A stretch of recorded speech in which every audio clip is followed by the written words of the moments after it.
Yes, you heard correctly. Your boy the other day was interviewed by KBS News, a South Korean news organization that potentially has over millions and millions of followers, both on their regular channels and on YouTube as well. So, pretty much just going to play the clip for you first, and then we'll kind of just get into how it all came about and, just everything. Let's get into it. 먼저 얘기 한번 들어보시겠습니다. I like the volatility too. To me, it's for traders. It means is a lot more ability to make profits. With volatility comes a lot of people buying high or buying low and selling high. But it's not for the weak-hearted.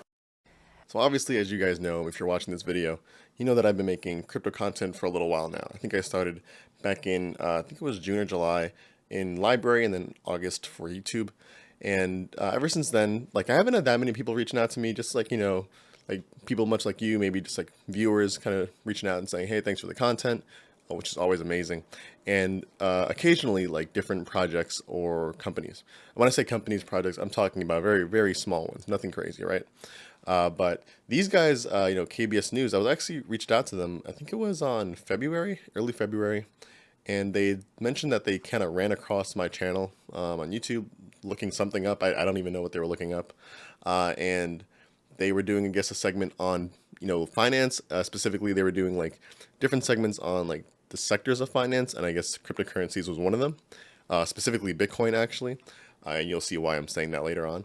And they just reached out to me and said, yeah, like we would love to have you in. And they asked if I could pretty much come down to their office in New York City, and I said, hell yes, of course. So literally, I think it was like the day later, I kind of just took the train down to the city, and it was funny. I mean, obviously, I remember kind of finding my way towards the office. It was kind of near Central Park, like near that like 50-something street area in the city. And we actually had to end up going from like their office. I don't think they're going to care that I'm saying this, but whatever.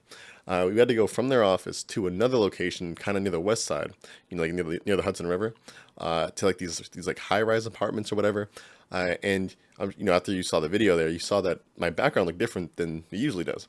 It's because they filmed me in that apartment, and actually within there, the whole point was to make it look like I was living there. Like that was my like place of habitance.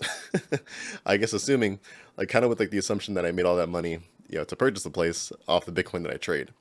Which I thought was kind of funny. And I told them that when they were asking me. I'm like, yeah, I mean, I don't trade Bitcoin.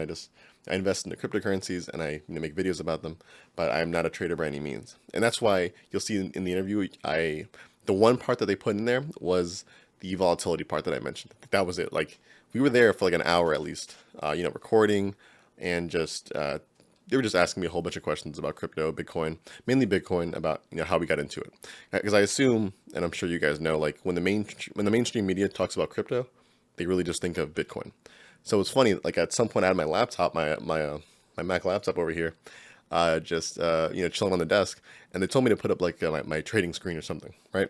So I throw up like Uniswap, because I use Uniswap a lot more than anything else. I guess technically I use KuCoin as well, but I use Uniswap more than anything else, right? So I threw that up, and they're like, okay, can you put like a like a Bitcoin trading screen?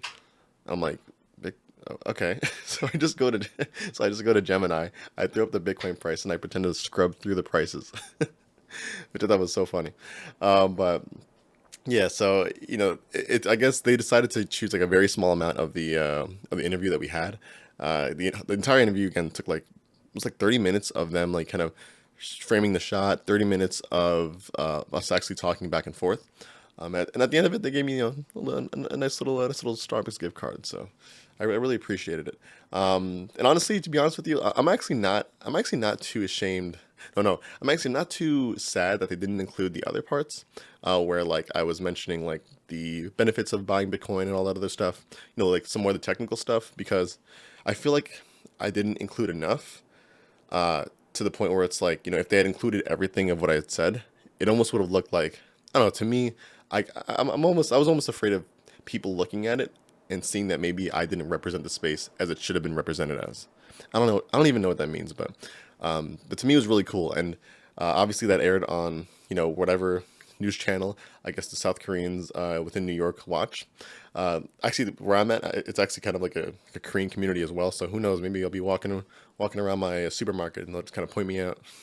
Probably not, but I just thought it was really cool, like the whole opportunity. And who knows, maybe in the future I'll be doing some more stuff like that. I have no idea, but it's crazy to think that. I mean, already I think this channel we're getting close to like 2K subs on YouTube and about I think over 5,000 on Library right now or Odyssey, and it's just crazy, man. And again, it's all thanks to you guys for watching, obviously, commenting, liking, all that stuff. I really try to appreciate anything, especially situations like this that arise. So again, thank you guys for watching, and I'll catch you on the next one. All right, peace.